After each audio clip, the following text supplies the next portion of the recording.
Pendant de nombreuses années, avec le syndicat, avec les délégués, on a dénoncé auprès du conseil d'administration, auprès de UNIA, auprès de la médecine du travail. En fait, on voit que le système actuellement n'est pas bon parce qu'ils ont suivi les procédures telles qu'on leur demande de le faire. Et on est pourtant arrivé à un drame. Et on a failli avoir un autre drame avec une autre déléguée qui a tenté de se suicider aussi. Donc on voit qu'actuellement, le système, il faut le changer, ce qui ne fonctionne pas. Quel était le problème de fond à la base du harcèlement ? Donc on constate qu'il y avait vraiment, de la part de la direction, un déni de la concertation sociale, des délégués syndicaux, et vraiment une volonté de faire en sorte de faire disparaître la délégation syndicale, de les dégoûter jusqu'au point où ils laisseraient tomber leur mandat syndical. C'est vraiment ça qui posait problème à l'époque.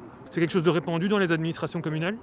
Donc on constate qu'on doit régulièrement intervenir parce que les directions bafouent la concertation sociale, la mettent de côté parce que c'est souvent quelque chose qui les dérange.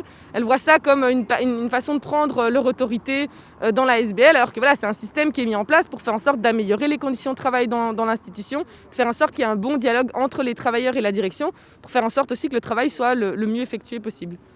Alors maintenant, qu'est-ce que vous attendez comme verdict judiciaire ? Mais donc, nous, on n'est déjà pas satisfait actuellement de l'inculpation, parce qu'en fait, on constate qu'il n'y a aucun fait de harcèlement et de discrimination ni de racisme qui ont été repris de la part de l'auditorat du travail. Il y a juste l'absence de mesures de prévention qui n'ont du coup pas été mises en place par la direction. Donc, on attend aujourd'hui un geste fort de la part de la justice qui se prononce à l'encontre de la mission locale et de la direction pour dire qu'ils ont manqué à leur devoir et que c'était de leur responsabilité de mettre en place des remparts pour éviter que ce genre de choses ne se produisent. Quel genre de rempart est-ce qu'on peut imaginer pour éviter que ce genre de choses se reproduisent ? En tout cas, la direction doit être très claire sur le fait que, et donc les conseils d'administration, quand c'est leur direction qui mettent en place du harcèlement, sur le fait que ce sont des faits qui sont intolérables et qui doivent être sanctionnés.